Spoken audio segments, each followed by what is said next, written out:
Good morning student. आज मैं आपको पढ़ाने जा रही हूँ क्लास 3 में सब्जेक्ट हिंदी। तो बच्चों 2 चैप्टर तक मैं आपको पढ़ा चुकी हूँ, साथ ही साथ इसका मैं आपको प्रश्न उत्तर भी लिखवा चुकी हूँ। आई होप आप उसे लिख लिए होंगे और उसे साथ ही साथ आप याद भी करते जा रहे होंगे। तो 2 चैप्टर हो चुका है। आज हम पढ़ेंगे 3rd चैप्टर, चैप्टर नंबर 3, जिसका शीर्षक है कृत धन बरगद। तो चलिए हम पढ़ना शुरू करते हैं। नंदन वन में बरगद का एक बड़ा ही पुराना व विशाल वृक्ष था। उसकी सहस्त्रों शाखाओं पर सैकड़ों पक्षी सपरिवार रहा करते थे। उधर से गुजरने वाली यात्री भी उसकी छाया में विश्राम करके ही आगे बढ़ते थे। वहां बहने वाली शीतल बयार में यात्री अपनी थकान भूल जाता। कभी हिरणों का विशाल समूह वहां डेरा डालता, तो कभी हाथियों का समूह। वन के सभी वृक्ष उसके बाद ही फले फूले थे। तो बच्चों, आप बरगद का पेड़ देखे होंगे, जिसे हम बर का भी पेड़ कहते हैं। वो पेड़ बहुत ही विशाल होता है, बहुत ही बड़ा होता है। उसकी छाया के नीचे बहुत से लोग गर्मी की धूप में बैठते हैं या फिर बारिश हो उस समय वहां पे बचने के लिए आते हैं। तो उसी तरह उस जो बरगद का नंदन वन में जो बरगद का पेड़ था, वहां पर भी बहुत से जैसे हाथियों का समूह, ये हिरन वगैरह जो रहते थे, जंगली जानवर, वो वहां पर आकर के अपना डेरा डालते थे। एक समय की बात है, ये यात्री घूमता घामता उधर आ निकला। उस वृक्ष को देखकर वह बोला, मैं देश विदेश में बहुत स्थानों पर घुमा हूँ, परंतु इतना विशाल का और इतना पुराना वृक्ष मैंने कहीं भी नहीं देखा। तुम्हारी घनी शाखाओं पर और छाया में पशु पक्षियों का पूरा नगर बसा हुआ है। तुम तो पर्वत की भांति विशाल और अडिग खड़े हो। फल फूल और पत्तों आदि से तुम धनी हो। तुम्हारे चारों और रंग बिरंगे फूलों वाली लताएं लिपटी हुई है। तुम्हारी शोभा बढ़ा रही है। लगता है कि तुम्हें पृथ्वी माता और आयु देवता की विशेष कृपा मिलती है, उसी से तुम इतने समृद्ध हो। एक समय की बात है, उस समय एक यात्री है घूमता घामता उधर आया, तो वो उस पेड़ को देख करके बोला कि मैं बहुत से देश विदेश में बहुत जगह पे घूमा हूँ, लेकिन मैंने ऐसा पेड़ कहीं पे नहीं देखा।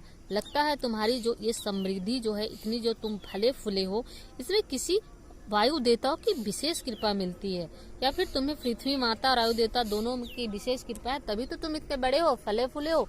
ये नहीं तो अगर धरती माँ तुम्हें नहीं अपने धरती पे जगह नहीं देती, तुम बड़े नहीं होते। वायु देवता अगर तुम पर कृपा नहीं करते तो उसे वो तुम्हें अपने तूफान में उड़ा ले जाते। तो अब आगे देखिए क्या होता है। पथिक की बात सुनकर बट वृक्ष झुझलाकर सिर तानकर बोला, मैं स्वयं इतना समर्थ हूँ कि मुझे किसी की कृपा की कोई आवश्यकता नहीं है। पृथ्वी जो अंश औरों को देती है, उतना ही मुझे देती है।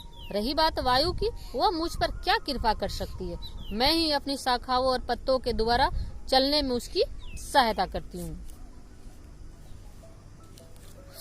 तो पथिक से जो आए हुए रहता, उससे वो बरगद का पेड़ कहता है कि ऐसी कोई बात नहीं है। धरती माँ जो सबको देती है, वो मुझे भी देती है। मेरे लिए कोई अलग कोई कृपा नहीं किए हुए है। और रह गई वायु देवता को चलने में मेरी पत्तियां जो शाखाएं हैं, वही मदद करती है। मेरे पर किसी की विशेष कृपा नहीं है।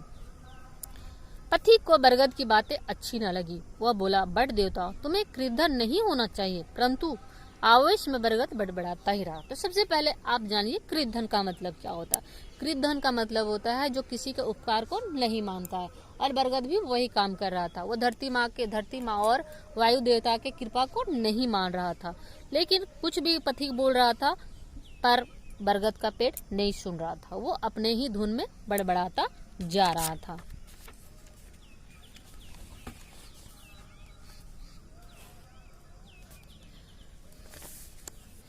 पथिक और वट का वार्तालाप स्वयं पवन देव सुन रहे थे।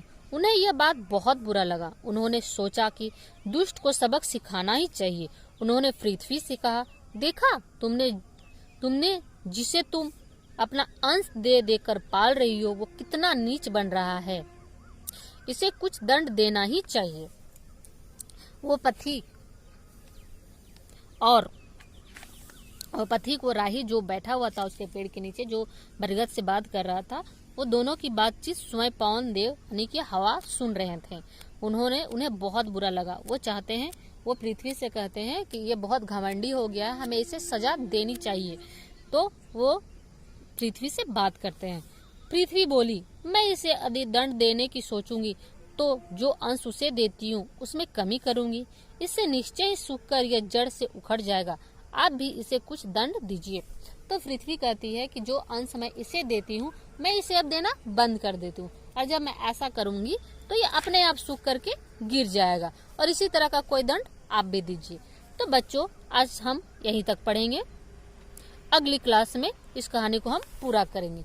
तो आपका होमवर्क है कि जो अभी हम पढ़ाए हैं उसको आप अपनी कॉपी में पूरा लिखिए और उसको पढ़िए। Thank you.